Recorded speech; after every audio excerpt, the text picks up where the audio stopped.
A typical angler in Ontario spends about 13 days per year fishing. They catch 76 fish. That's about 6 fish per day.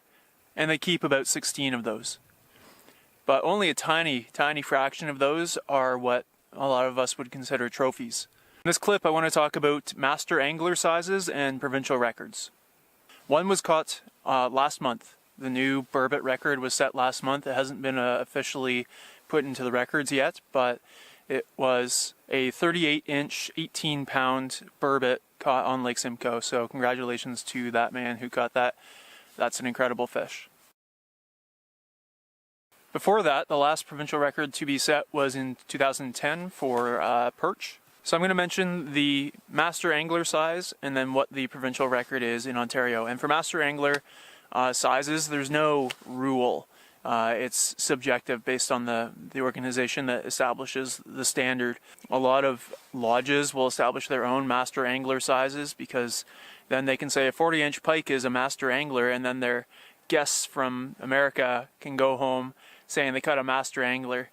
It definitely does vary by region, so it is fair that there are differences in that standard, but I think InFisherman has the best guidelines for Ontario.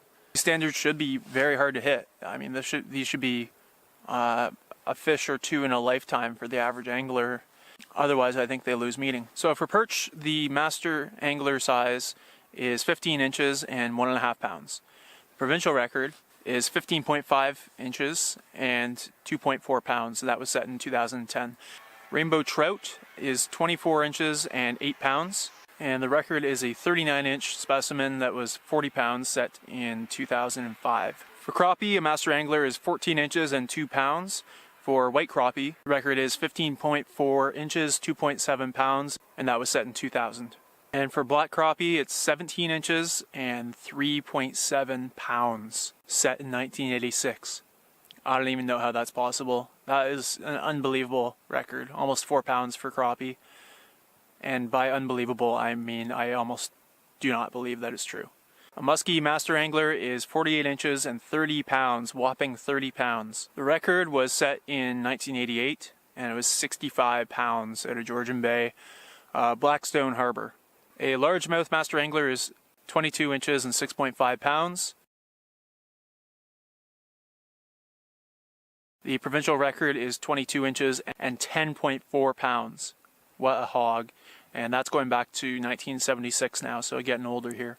Smallmouth master angler is 21 inches and 5.5 pounds. And the provincial record is 24 inches, 9.8 pounds, and that was set back in 54. Lake trout's 36 inches, 22 pounds. That one's kind of my personal goal. More than any master angler fish, I'd love to catch a lake trout of that caliber. The provincial record is 51.5 inches, 63 pounds, set back in 52. For pike, a master angler is 43 inches, 22 pounds.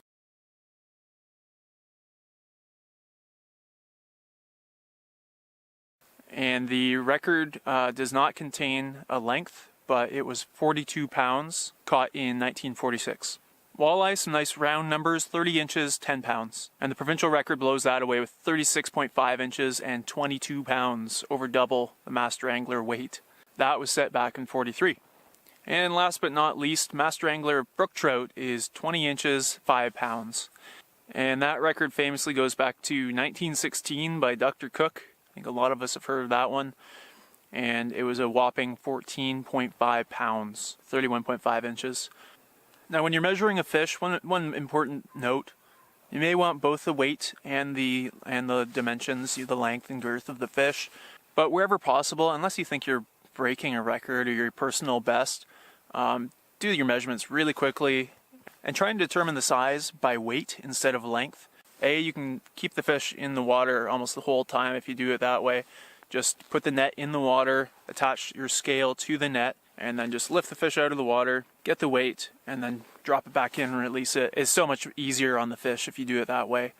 If you take the fish out of the water, put it in your boat, and try and get it on a bump board or something, it's flopping around, it's smashing its head on the bump board, most likely. There's a bit of subjectivity that I don't like in those measurements. Is the nose touching the bump board? How much are you pinching the tail? Are you like pulling the fish out to stretch it to every quarter inch? So I really like determining a size by weight. Besides, you can have a 10-pound bass that's 22 inches, like the record, or you can have a 6-pound bass that's 22 inches. So measuring the length is not the best indication of the size of the fish. Weight is just a far better measure. And ultimately, it's a better indication of the fight that you had to get that fish landed. Anyway, that's it. I hope this gets you pumped up to go catch some monsters. I know it gets me pumped. I'm gonna go give it a whirl.